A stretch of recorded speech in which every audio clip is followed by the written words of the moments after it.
Bismillahirrahmanirrahim. Assalamualaikum warahmatullahi wabarakatuh. Asyhadu an la ilaha illallah wa asyhadu anna Muhammadar Rasulullah. Allahumma shalli ala sayyidina Muhammadin wa ala ali sayyidina Muhammad. Raditu billahi rabba wa bil islami dina wa bi Muhammadin nabiyya wa rasulah. Rabbi zidni ilma warzuqni fahma. Amin ya rabbal alamin. Ya, pada kesempatan kali ini saya akan melanjutkan bahasan kita tentang konsolidasi tanah. Jika sebelumnya sudah saya jelaskan terkait konsep konsolidasi itu seperti apa, kemudian pengujian konsolidasi seperti apa. Nah, nanti di bagian kedua ini akan saya sampaikan lebih lanjut terkait bagaimana menganalisis data-data hasil pengujian konsolidasi, kemudian bagaimana juga menghitung penurunan konsolidasi dari suatu tanah. Baik, bismillahirrahmanirrahim. Assalamualaikum warahmatullahi wabarakatuh. Kita lanjutkan lagi bahasan kita tentang konsolidasi. Jadi ini slide ke-20 dan seterusnya itu sebagai pengganti kuliah ke-6. Kalau sebelumnya di bagian 1 saya jelaskan mulai dari definisi konsolidasi, kemudian pemodelannya seperti apa, kemudian sampai pada cara pengujian hingga output yang diharapkan dihasilkan dari uji konsolidasi seperti apa, sampai pada klasifikasi tanah yang berdasarkan salah satu koefisien konsolidasi. Jadi kalau misalkan tanah dengan butiran dari paling halus sampai paling kasar atau paling besar itu punya karakter konsolidasi yang berbeda-beda. Tentu saja semakin kecil butirannya, maka tanah itu semakin punya potensi untuk terjadi konsolidasi, ya. Nah, tentu saja setelah kita bahas bahwa konsolidasi itu apa, penurunan tanah akibat pembebanan, dan penurunan itu dalam jangka waktu yang relatif cukup lama. Baik, sekarang bahasan kita persempit ya, kita persempit ke jenis tanah yang memang punya potensi konsolidasi yang paling besar, yakni tanah berbutir halus ya, khususnya tanah lempung. Nah, dari setiap kondisi tanah itu sendiri sebetulnya masih bisa didetailkan lagi. Sebetulnya tanah lempung itu kondisi sekarang itu seperti apa. Artinya kondisi sekarang seperti apa kaitannya dengan potensi dia untuk terkonsolidasi lagi. Nah, apakah potensi untuk memampat lagi itu masih besar, atau mungkin sudah tidak ada lagi potensi untuk memampat lagi. Artinya mungkin dia jangan-jangan sudah terkonsolidasi sebelumnya. Nah, terkait dengan hal itu maka tanah lempung ya, itu nanti kita klasifikasikan ya, sebenarnya bukan klasifikasi, kita kelompokkan dalam kondisi terkait dengan konsolidasinya ya. Jadi setidaknya mungkin sebetulnya ada 3 ya, tapi nanti pembahasannya yang lebih detail terkait dengan perhitungan nanti mungkin cukup 2 ya. Jadi yang pertama adalah lempung normally consolidated ya. Jadi nanti dua-duanya ini terkait dengan kondisi apakah dia masih bisa terkonsolidasi atau tidak sebetulnya. Ya, baik, yang pertama adalah lempung normally consolidated.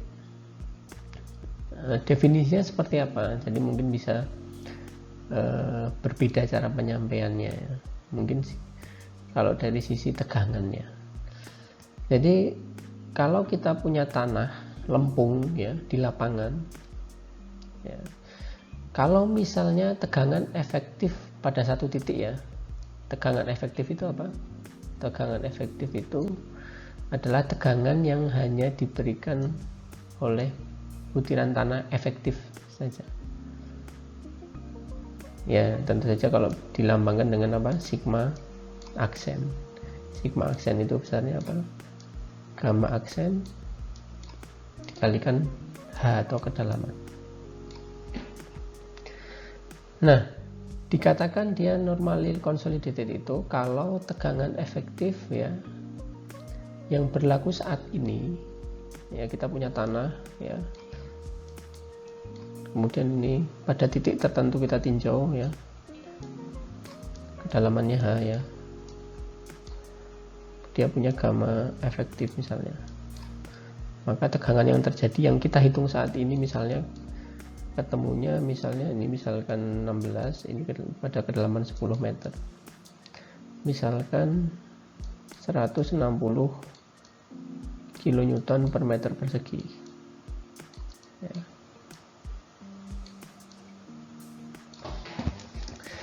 Nah, dikatakan normally consolidated itu kalau tegangan ini yang sebesar 160 kilonewton per meter persegi ini merupakan tegangan yang maksimum yang telah terjadi. Maksudnya maksimum itu seperti apa? Dulu sebelum kondisi sekarang ini belum pernah ada tegangan yang melebihi tegangan ini, seperti itu, 160 ini. Bisa dipahami mudah-mudahan ya. Jadi kondisi lempung normally consolidated itu mudahnya seperti itu. Jadi kondisi tegangan efektif yang terjadi saat ini itu merupakan ya yang maksimum. Sebelumnya belum pernah tercapai nilai 160 kilonewton per meter persegi ini. Nah, artinya apa? Artinya ada kemungkinan ya kalau misalkan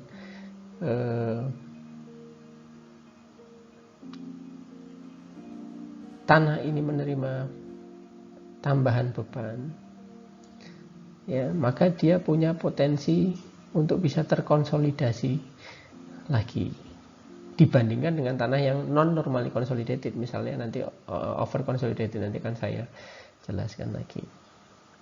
Ya, jadi yang terjadi sekarang ini itu sudah yang paling besar. Dulunya belum pernah ada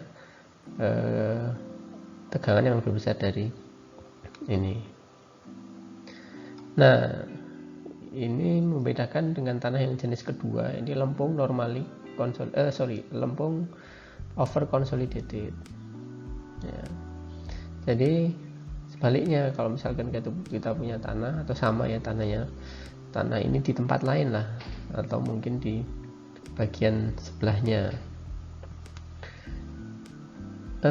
dikatakan dia over consolidated ya kalau tegangan efektif di satu titik yang sama ya, yang kita hitung itu tadi, itu sebetulnya dulu pernah terjadi tegangan yang lebih besar dari 160 karena secara geologinya. Bisa jadi karena mungkin dulu ketebalannya tidak sekian, ketebalan tanahnya itu bisa jadi dulu ketebalan tanahnya itu sekian misalnya. Nah, dia dulu tegangannya pasti lebih besar dari 160 kilonewton ini. Kemudian karena misalkan proses geologi, ada proses alam, misalkan erosi permukaan, tanah ini sekarang jadi tidak ada ya. Maka dulu sebetulnya tanah ini sudah termampatkan oleh kondisi pembebanan sebelumnya. Nah, ini masuk ke dalam kategori lempung over consolidated. Ya, jadi sudah pernah terkonsolidasi oleh tekanan yang lebih besar sebelumnya dibanding tekanan saat ini. Nah, sehingga ada dua kelompok besar ini ya, dimana nanti dikatakan bahwa kalau normally consolidated itu cenderung punya potensi untuk bisa dikonsolidasikan lagi dibandingkan tanah yang over consolidated. Ya, kenapa? Ya karena yang normally consolidated dulunya belum pernah ada tambahan tegangan yang lebih besar pada kondisi saat ini. Nah, kalau kita mau kelompokkan lagi nanti berdasarkan parameter yang berdasarkan hitungan, maka bisa menjadi 3 jenis lempung. Ya, dimana yang kondisi yang tengah-tengah itu yang under consolidated itu yang di antara normally dan over consolidated ini. Jadi kalau tadi yang over consolidated ini ya over consolidated sudah pernah ada tekanan yang bekerja sebelumnya yang lebih besar. Kalau normally consolidated ini belum pernah ada tekanan yang melebihi tekanan yang sekarang. Nah, di antara adalah tanah yang memang baru saja diendapkan, jadi belum mengalami keseimbangan akibat beban di atasnya. Jadi ini batasnya gitu ya. Nah, mungkin kalau misalkan dalam gambaran definisi antara yang under consolidated ke normally consolidated atau ke over consolidated masih agak bias.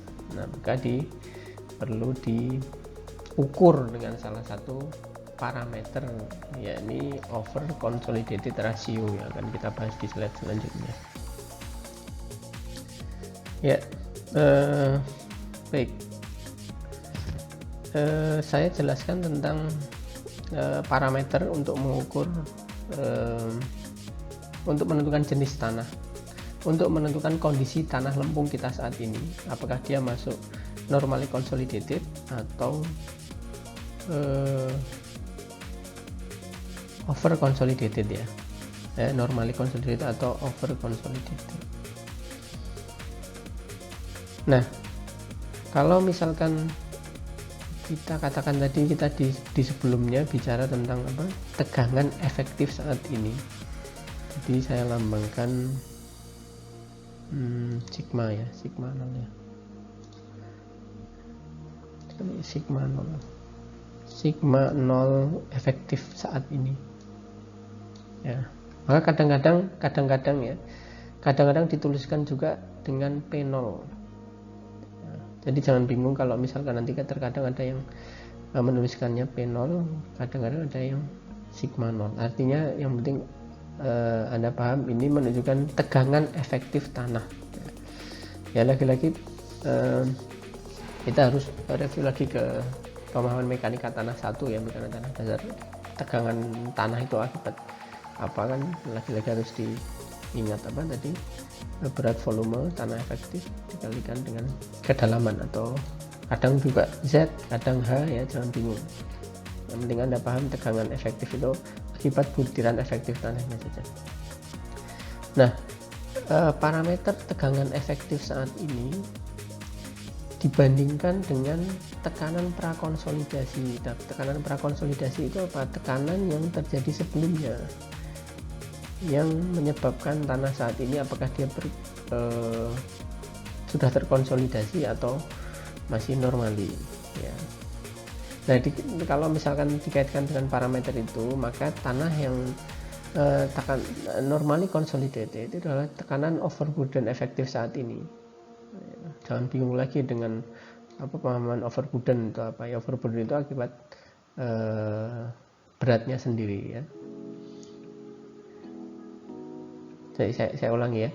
Jadi tekanan overburden efektif saat ini atau sigma 0 ataupun P0 itu sama dengan tekanan prakonsolidasinya.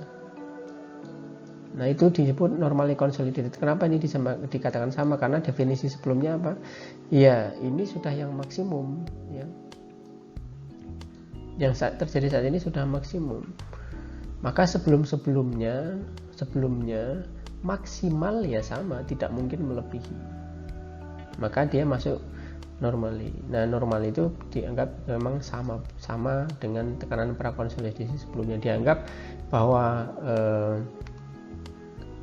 overburden efektif saat ini itu ya konstan, dari dulu segitu saja, dia normally. Nah, kalau over consolidated, tekanan overburden efektif saat ini ya, yang terjadi saat ini itu lebih kecil dari yang sebelumnya, tekanan prakonsolidasi PJ yang sebelumnya. Nah, ini memenuhi kriteria tadi. Tekanan sebelumnya di masa yang lalu itu ada tekanan yang lebih besar dari tekanan saat ini.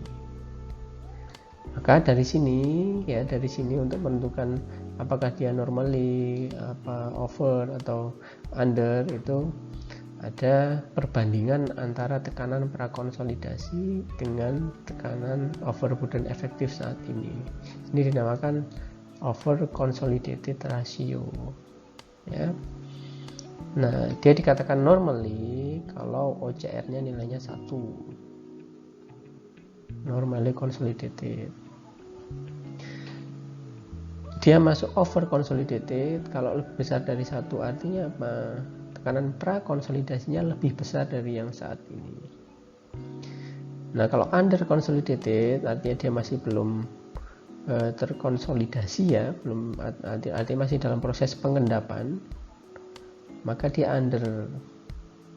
Jadi tekanan-tekanan sebelumnya yang terjadi dulu itu lebih rendah dari kondisi sekarang. Nah, misalnya seperti apa? Misalkan dulu misalkan seminggu yang lalu gitu, titik yang kita tinjau di sini ya, titik kita tinjau di sini ini muka tanahnya. 10 tahun yang lalu misalkan tanah itu ada di sini, kemudian maka dia kedalamannya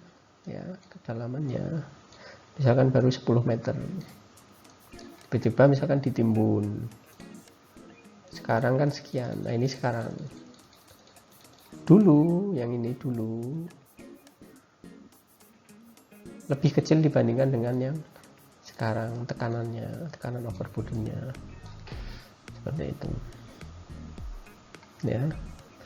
Ini yang PC nya di sini, tekanan prakonsolidasi akibat kedalaman sekian. Nah, ini adalah P0 yang saat ini, maka dia masih dalam proses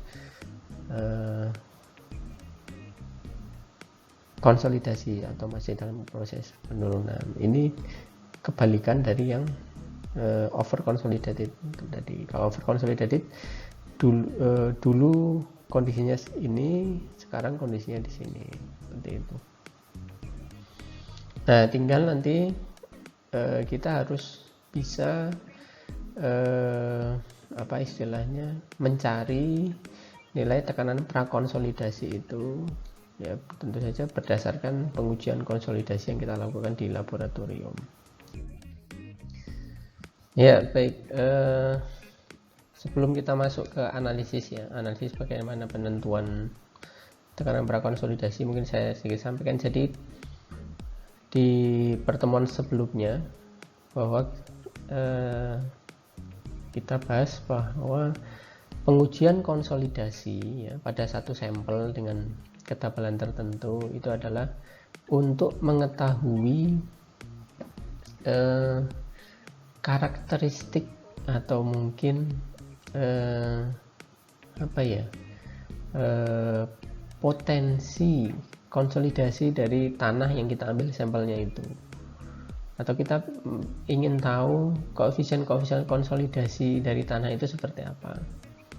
Nah, kaitannya dengan jenis tanah lempung, apakah itu normally atau over consolidated atau under consolidated, itu bisa kita ambil dari hasil pengujian konsolidasi itu. Mungkin logika sederhananya seperti ini. Kalau kita punya sampel ya, lempung gitu ya, ketika dibebani mungkin dua sampel yang berbeda, dua sampel dari tanah yang berbeda.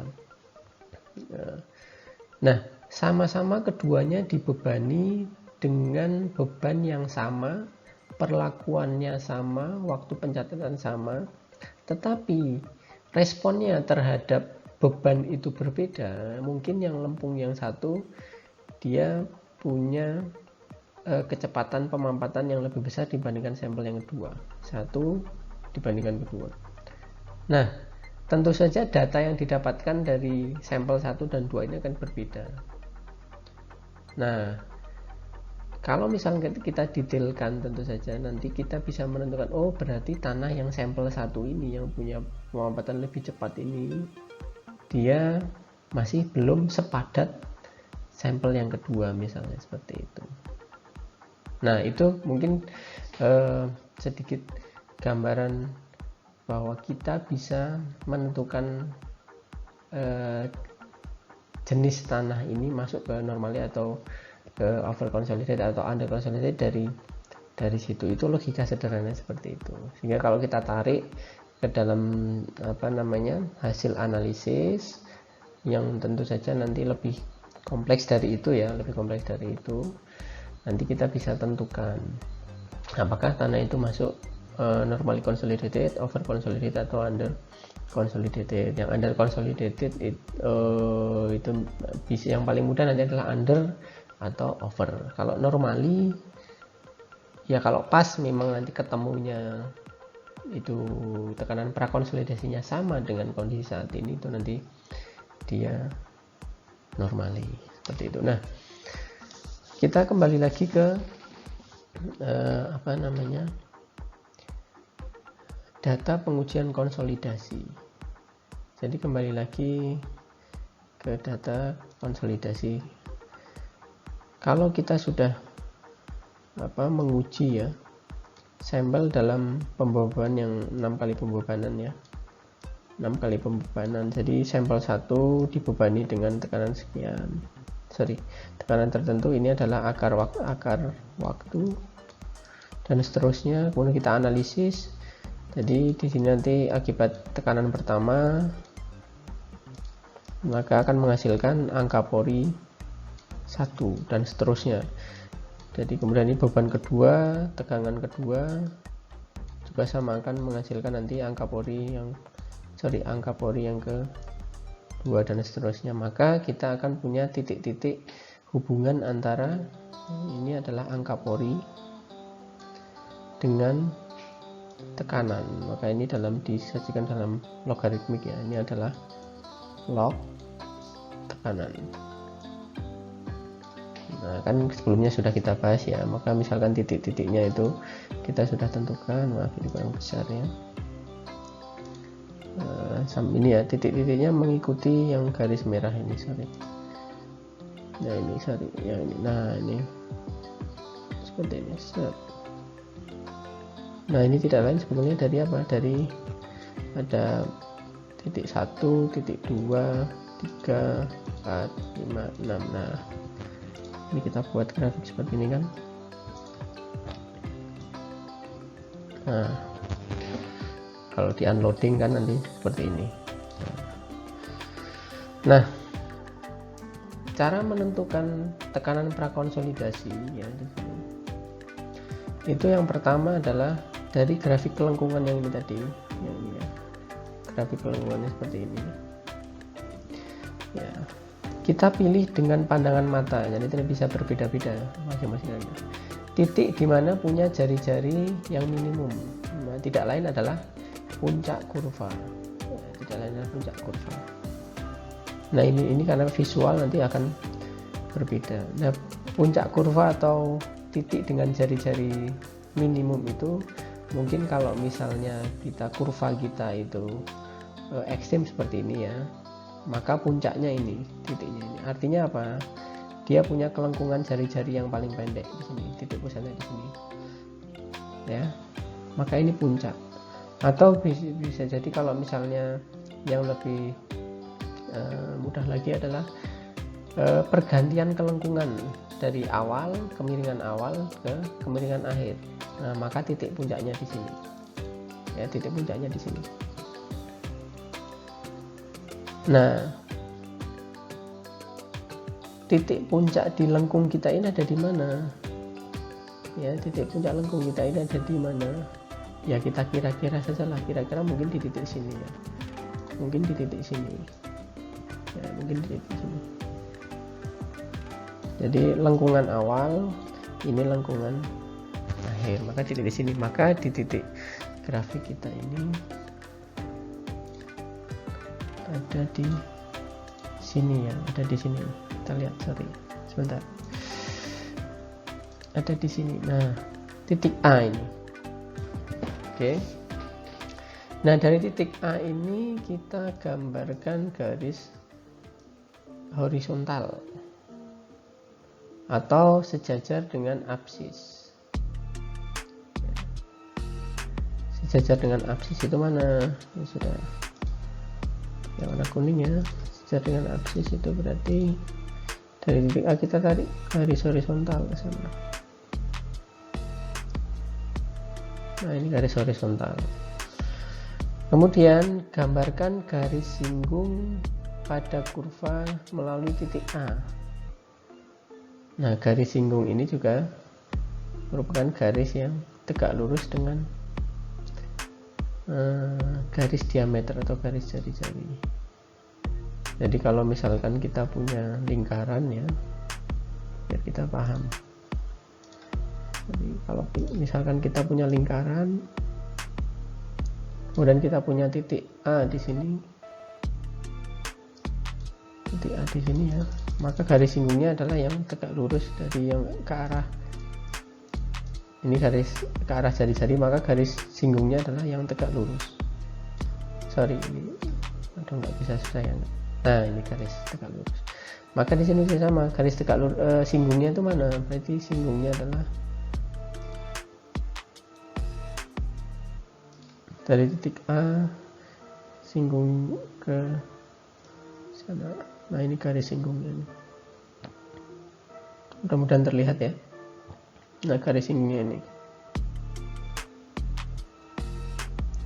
Nah sehingga garis singgung dengan garis yang horizontal tadi membentuk satu sudut. Nah ini garis yang horizontal tadi dengan garis singgung ini membentuk sudut. Sudutnya mana? Sudutnya ini. Nah, sudutnya ini diukur berapa tuh sudutnya, misalkan 45 derajat. Nah, kemudian sudut ini dibagi dua nih, bagi dua ya, ini dibagi dua. Jadi ada sudut 1 dan sudut 2 di sini. Jadi di sini ada sudut 1 besarnya sama dengan sudut yang kedua. Nah tarik garis ya, tarik garis tadi. Nah perpanjangan ya, perpanjangan dari garis bagi sudut tadi ini, garis bagi ini kan udah ketemu ya, perpanjangan dari bagian lurus kurva pemampatan asli. Nah kurva pemampatan asli itu yang mana? Harus kembali lagi ke pertemuan sebelumnya ya. Jadi kalau misalkan kita punya, di mana ya, saya hapus dulu, ini saya hapus ya, saya hapus ya, biar kita punya ruang, ini saya hapus ya. Jadi kurva pemampatan asli itu di mana? Jadi kalau tadi kita punya kurvanya bentuknya sekian, nah ya, kemudian dari titik A ini saya tarik garis horizontal ya, kemudian saya tarik di titik A ya, saya tarik garis singgung, berarti garis singgungnya ada di sini, set. Nah ini kan kemudian saya bagi dua ya, saya bagi dua berarti garisnya kira-kira ada di sini. Oh maaf, saya bagi dua.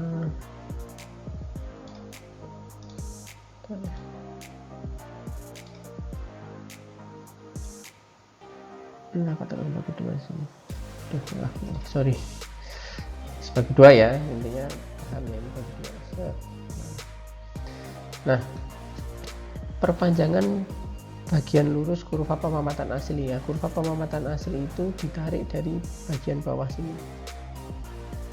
Jadi kemiringan pertama ini tarik ke atas, set. Nah ketemu dengan yang garis ini tadi, ketemu garis ini, jadi garis ini ditemukan dengan garis ini, nanti akan ketemu titik, kemudian kita tarik ke bawah. Nah ini juga sama, ini kan bagian pemampatan asli, kita tarik ke atas. Mohon maaf, saya ulangi ya.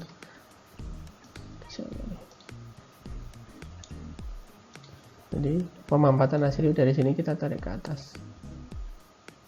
Nah ketemu dengan garis yang bagi sudut tadi, kita tarik ke bawah. Nah ini adalah tekanan prakonsolidasi, ini adalah PC aksen. Nah ini kemudian dibandingkan dengan apa tadi, tegangan efektif overburden saat ini ya, ini dibandingkan apakah sama atau lebih besar atau lebih kecil. kita ketemu namanya OCR ya. Ya, untuk selanjutnya saya akan jelaskan tentang sedikit koreksi grafik konsolidasi ya. Sebetulnya nanti Anda akan bisa melakukannya kalau Anda sudah uji laboratorium ya. Nanti akan dijelaskan lebih detail oleh asisten. Yang ini saya jelaskan di sini adalah bahwa data yang kita dapatkan dari uji laboratorium itu sebetulnya tidak bisa 100% menggambarkan kondisi asli di lapangan. Misalkan kita punya tanah di sini, muka tanah di sini, kemudian punya ketebalan tertentu ya, maka sebetulnya ini hasil grafik ini merupakan sampling. Jadi uji sampel yang kita ambil dari bagian kecil dari tanah secara keseluruhan ini. Nah, sehingga bisa jadi data kita ini, data yang kita dapatkan dari hasil uji di laboratorium ini perlu kita koreksi. Nah, kalau sampel yang kita ambil ini adalah sampel undisturbed sampel. Undisturbed sampel itu sampel yang kita ambil dari lapangan tanpa ada gangguan, sebisa mungkin dia merepresentasikan kondisi asli di lapangan, baik dari kadar air, kepadatan ya. Nah, ketika kita uji di lab juga masih dalam kondisi yang idealnya sama persis dari lapangan. Nah, kalau undisturbed sampel ini kita uji, maka akan menghasilkan data yang biru ini, garis biru ini ya. Garis yang biru ini ya, garis biru ini maka akan seperti ini, sehingga kita dapatkan apa, virgin compression slope-nya yang merah ini ya, yang ini. Jadi kalau undisturbed sampel ya, jadi kalau undisturbed sampel ya, undisturbed sampel ikut kita dapatkan ya garis yang biru tadi, yang ini ya, garis yang biru ini, maka akan mendapatkan virgin compression slope-nya yang merah ini. Nah, kalau sampelnya itu semakin terganggu, maka tentu saja akan berubah lagi nanti grafiknya. Jadi sebetulnya dengan mengambil sampel ini saja, ini sebetulnya sudah gangguan. Bagaimana ya? Dengan mengambil sampel ini ya, dibawa ke lab itu kan sebetulnya sudah gangguan, cuman ya tidak bisa kita katakan ini undisturbed sempurna, tapi setidaknya dengan tata cara pengambilan sampel dengan tube yang didesain sedemikian rupa sehingga kita bisa mengambil tanah itu utuh ya, kemudian kita bawa ke lab, itu kita anggap juga undisturbed.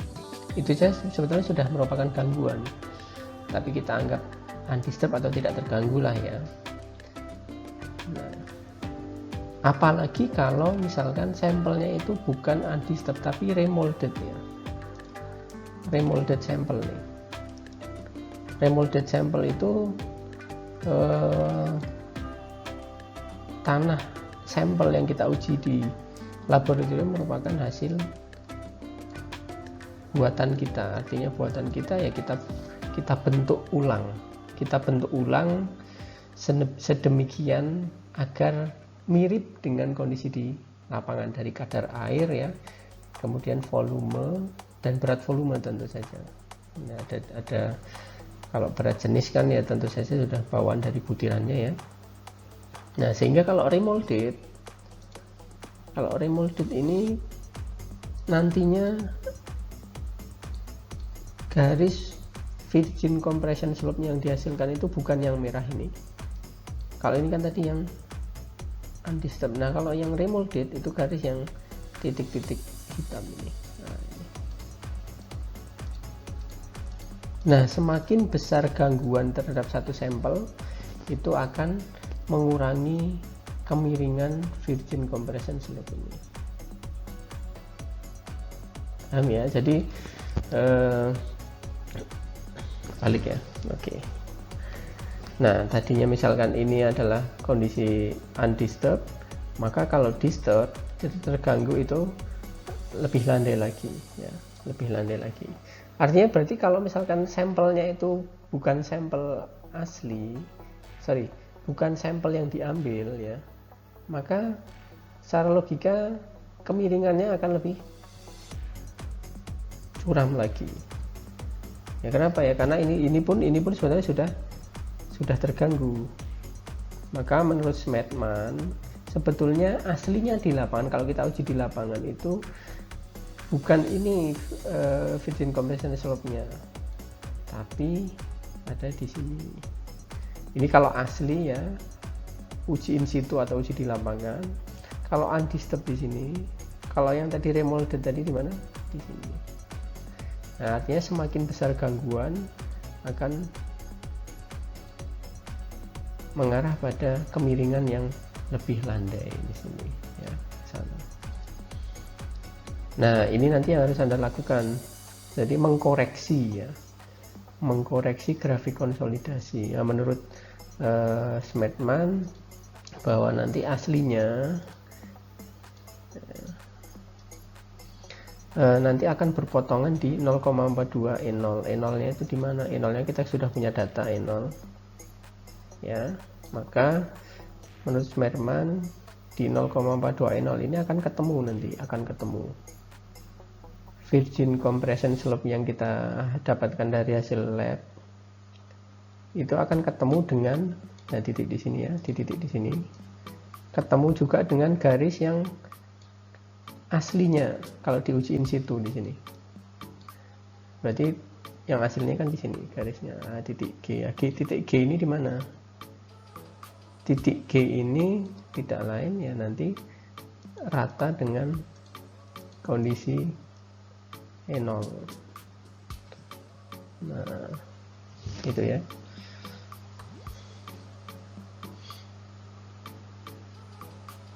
Baik.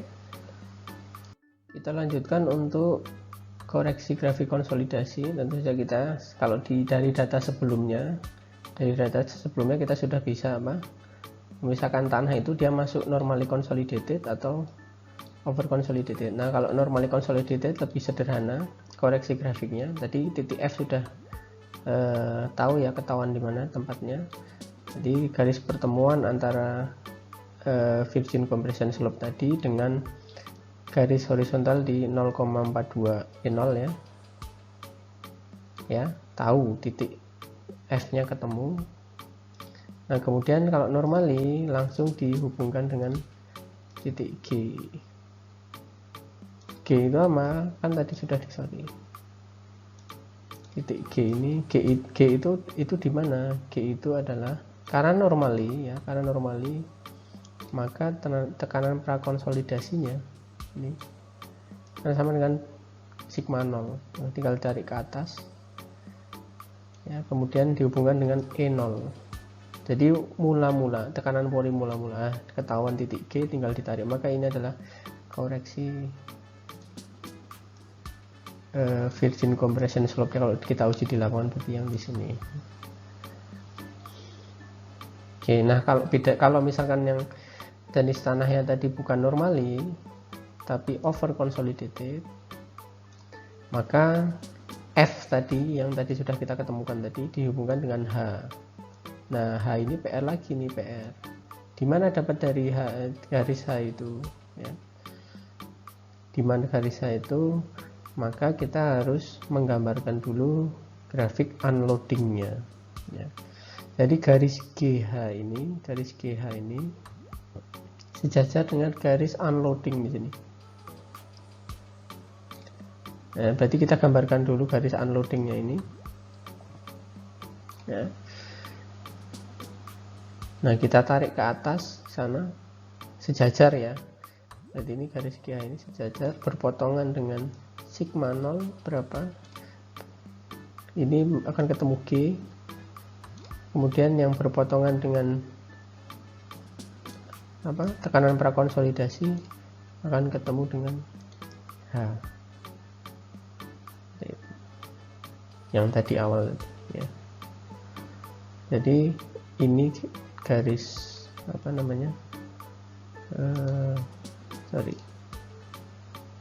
garis koreksi virgin compression slope-nya ketemu. Nah ini CC itu apa, kemiringan garis virgin compression slope ya, slope-nya ini CC. Nah ini untuk apa? Salah satunya adalah untuk menghitung penurunan konsolidasi. Ada CR, itu adalah apa? Recompression index ya, recompression index di sini. Ini CR juga bisa untuk menghitung penurunan konsolidasi. Nah, aplikasi dari parameter hasil uji konsolidasi itu nantinya akan kita gunakan untuk menghitung penurunannya. Jadi setelah kita tadi bicara tentang sedikit pengolahan data sampai koreksi grafik, nah nantinya parameter-parameter itu untuk apa? Nah ini untuk menghitung penurunan tanah.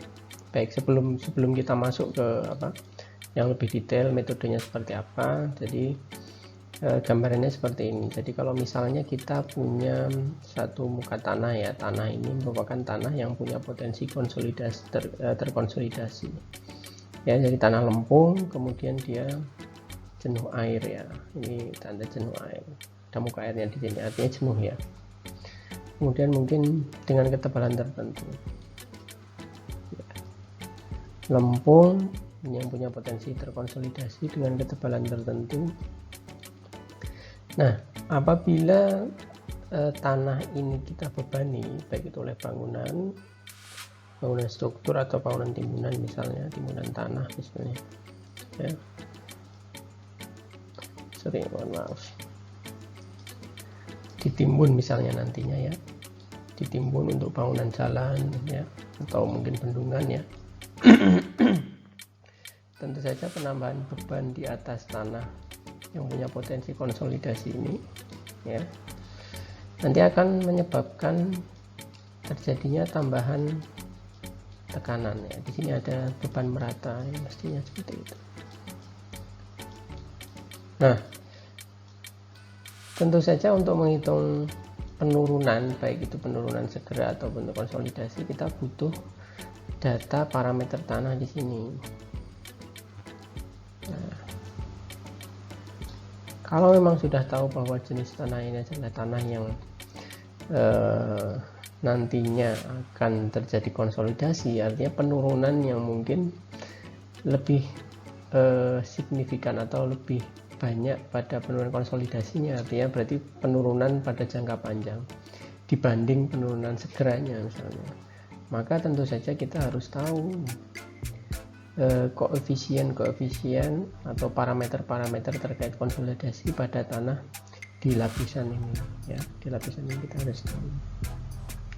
Nah, idealnya kita harus tahu mengambil sampel ya di setiap lapisan-lapisan. Nah, lapisan ini setiap sampelnya kita ambil sampelnya, sehingga masing-masing lapisan ini kita punya parameternya, baik mulai dari CC, CR atau AV atau MV ya. Nah, itu nanti ya, parameter-parameter ini nanti ya, tadi yang sudah saya jelaskan sebelumnya, hasil dari analisis data uji konsolidasi ini digunakan untuk menghitung penurunan. Tinggal tergantung nanti metodenya menggunakan metode dari mana.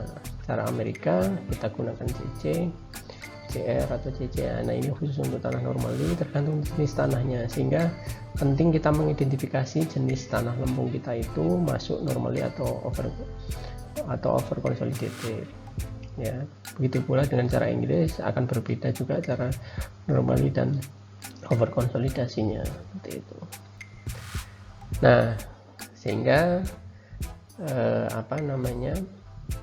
kita kembali lagi ke lapisan tanah ini. Misalnya kita sudah mengetahui parameter masing-masing di sini, misalkan ada CC1, CC lapisan tanah 1, CC lapisan tanah 2 dan seterusnya sampai tanah sekian, maka kita bisa menghitung penurunan masing-masing lapisan ini berdasarkan apa? Berdasarkan satu, koefisien konsolidasinya di masing-masing kedalaman ini. Yang kedua, pengaruh beban timbunan ini terhadap lapis kedalaman yang kita tinjau. Nah, tentu saja di Mektan 1 sudah dulu dijelaskan ya, kalau kita punya muka tanah di sini, kemudian diberi beban merata di atasnya, ya, maka pengaruh tambahan tegangannya di setiap titik pada kedalaman tertentu itu akan berbeda. Ya, misalkan ini jenis tanah tertentu dan kedalaman tertentu, maka titik kedalaman 0 ya di sini, tambahan tegangannya akan berbeda dibandingkan di sini, dibandingkan di sini, dan dibandingkan terus sampai ke bawah. Tentu saja, misalkan ini saya katakan ada tambahan beban delta G ya, delta G, maka tambahan tegangan di titik persis di bawahnya tentunya delta G ya. Nah, semakin ke bawah mungkin bisa 80% nya ya, 0,8 dari delta G dan seterusnya. Ya, itu artinya di sini berarti tambahan tegangan di lapisan 1 berbeda dengan tambahan tegangan lapisan 2, lapisan 3 dan seterusnya, akan berbeda-beda. Nah, sehingga makin banyak interpretasi lapisan yang kita buat, maka sebetulnya akan semakin teliti. Itu jadi lapis-lapisnya itu kita buat semakin kecil. Nah, kalau misalkan ini H, maka delta H yang kita tinjau di sini semakin kecil akan semakin teliti delta H. Artinya lembaran tipis yang kita pantau itu lebih kecil. Kalau delta H itu sangat kecil ya, delta H itu sangat kecil yang kita tinjau itu menjadi dou H. Delta H nanti menjadi dou H, sehingga penjumlahan dari dou H integral itu tidak lain adalah H. Jadi itu untuk sebelum kita masuk ke menghitung penurunannya. Jadi mudah-mudahan bisa dipahami, ada tambahan beban di atasnya maka akan menyebabkan tanah ini turun. Jadi saya ulangi lagi ya, sehingga nanti kalau misalnya kita aplikasikan beban ini ya, beban timbunan ini kita aplikasikan, maka akan terjadi mungkin penurunannya, sehingga di sini akan terjadi penurunan tanah dalam jangka waktu yang lama. Tanahnya akan turun ya. Kemudian nanti bisa jadi mungkin terdeformasi timbunannya pun bentuknya jadi sekian misalnya ya. Nah ini perlu kita pelajari terkait dengan potensi turunnya tanah yang terkonsolidasi ini seperti apa. Nah ini menjadi seperti apa turunnya dan kapan, itu termasuk juga nanti bisa kita prediksi dari perhitungan hasil perhitungan dari parameter-parameter hasil pengujian konsolidasi. Ini saya coba menjelaskan secara detail terkait aplikasi untuk perhitungan penurunan konsolidasi ya pada tanah dengan ketebalan H tentu saja di sini. Ya, anggaplah kita sudah tahu parameter konsolidasi di sini, koefisien konsolidasi biasanya bisa mulai misalkan CC-nya atau MV-nya ya, atau AV atau CR atau dan sebagainya. Nah, pembebanan yang terjadi di atas muka tanah setebal H tadi di sini pada titik tertentu, misalnya di kedalaman Z ya, di sini ya, di kedalaman Z di sini, di kedalaman Z di sini, itu akibat adanya Q di muka tanah menyebabkan ada tambahan tegangan sebesar delta sigma di sini ya, delta sigma di sini. Nah, di titik Z. Nah, titik Z itu punya ketebalan dou Z atau dz, ketebalannya sekian. Jadi karena sangat kecil maka dia dilambangkan dz atau dou Z ya, sangat tipis. Artinya apa? Berarti setiap lapisan itu nantinya kita harus identifikasi sebetulnya. Semakin tipis semakin teliti, intinya seperti itu. Semakin tidak tipis semakin tidak teliti. Artinya kalau kita mau tinjauannya langsung tanah setebal H ini juga bisa gitu. Bisa kita hitung. Berarti kalau misalkan tinjauan kita tanah setebal H ini kita anggap total H, maka kedalamannya berapa? Kedalaman tanah dengan tebal H ini tidak lain ya titik tengah dari sampel H ini. Berarti kedalaman dari tanah setebal H itu tidak lain adalah ya dari muka tanah sampai tengah-tengah H, seperti itu ya. Nah, identifikasi nanti seperti itu. Nah, ini berlaku juga kalau misalkan kita nanti identifikasinya dengan tebal tertentu. Ini contohnya di Z dengan kedalaman tertentu. Atau mungkin nanti misalnya kita buat lapisannya misalkan 3 lapis ya, 1, 2, 3. Nah, berarti kita punya tanah 3 lapis, berarti lapis paling bawah ini kedalamannya berapa?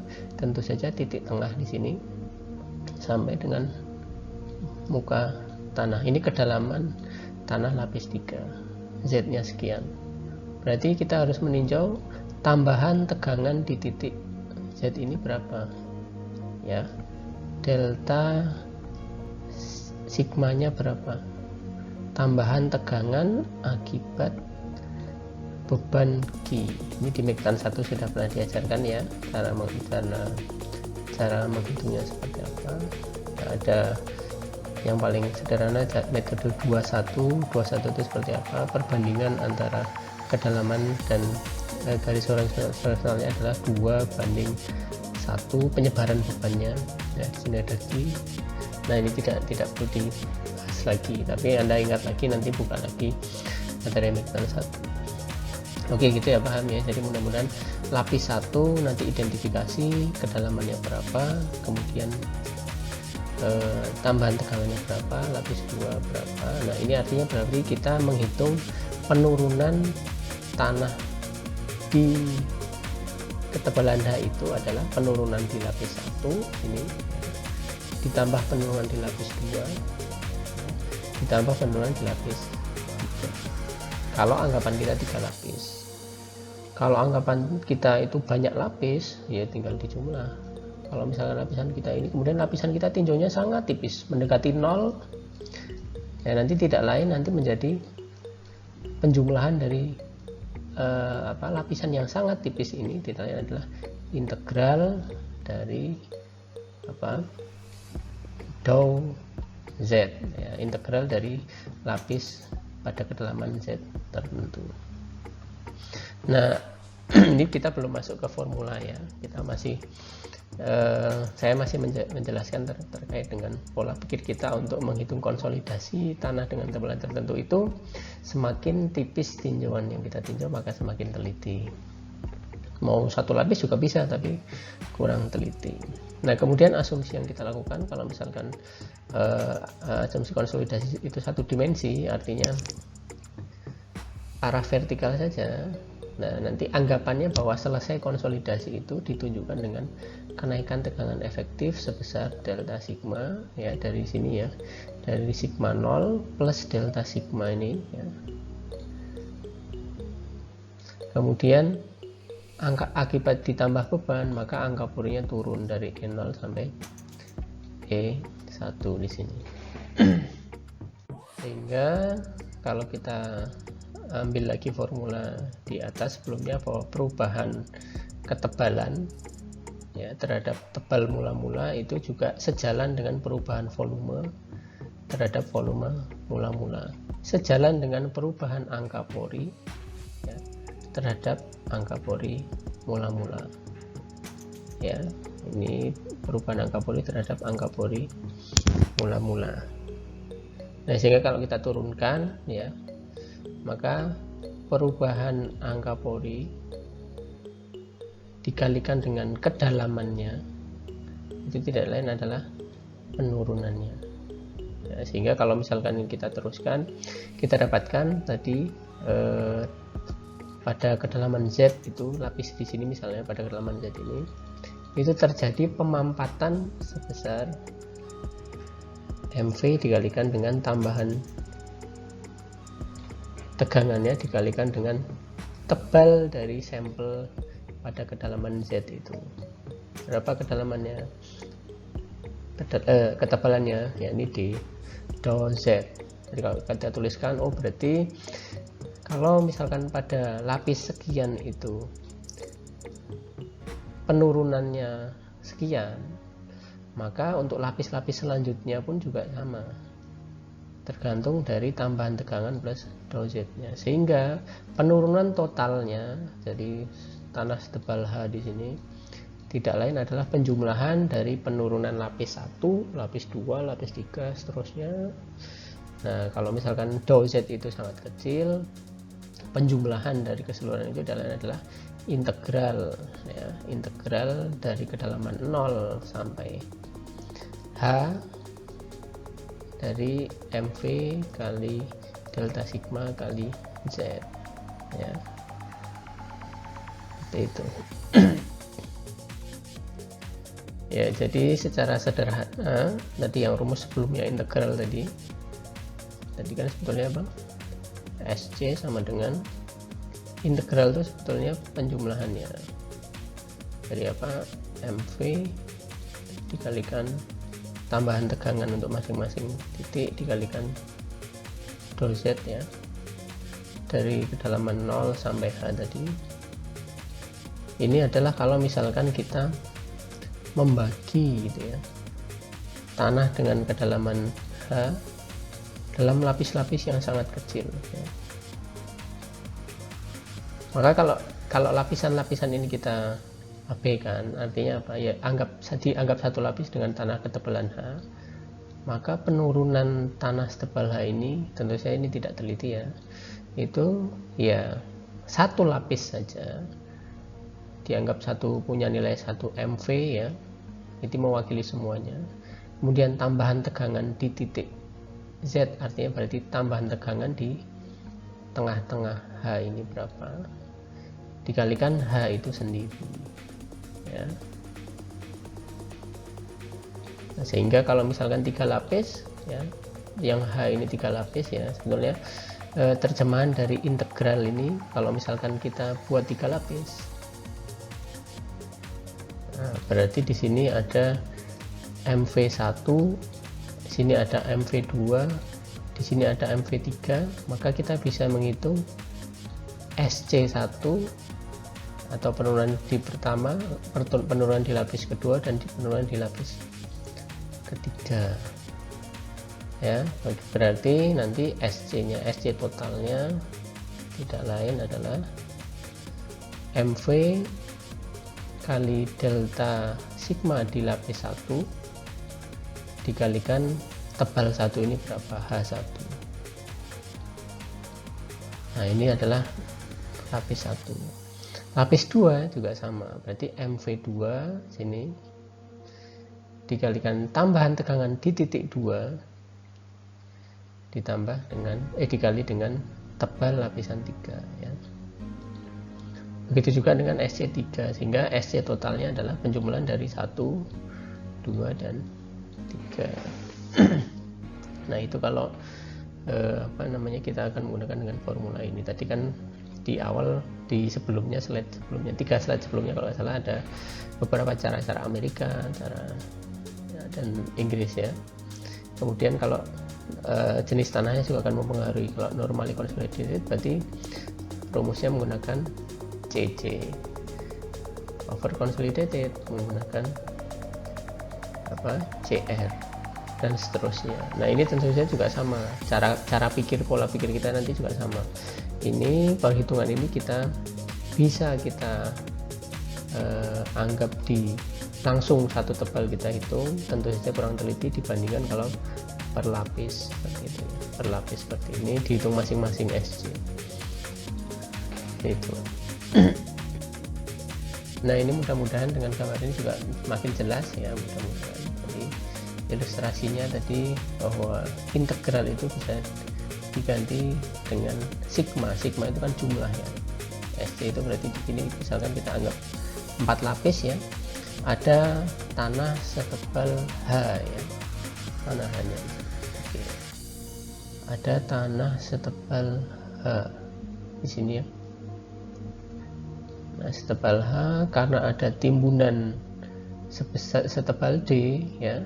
Nah, ini kan timbunan setebal D mengakibatkan ada tambahan tegangan untuk masing-masing lapisan. Lapis 1 tambahan tegangannya tentu saja yang paling besar dibandingkan yang lapis 2, yang lapis 3, yang lapis 4. Nah, ini menggunakan aturan yang paling sederhana, yakni apa? 2:1. Jadi kita lihat garis ini itu menggambarkan distribusi tegangannya. Artinya kalau di bawah di sini tambahan tegangannya delta Q ya, akibat ada Q maka tambahan tegangannya kan delta Q ya, Q ini sendiri misalnya persis di atasnya. Nah, kalau sudah ke dalam luasannya kan menjadi sekian, kita tahu apa? P atau sigma itu adalah gaya dibagi luas.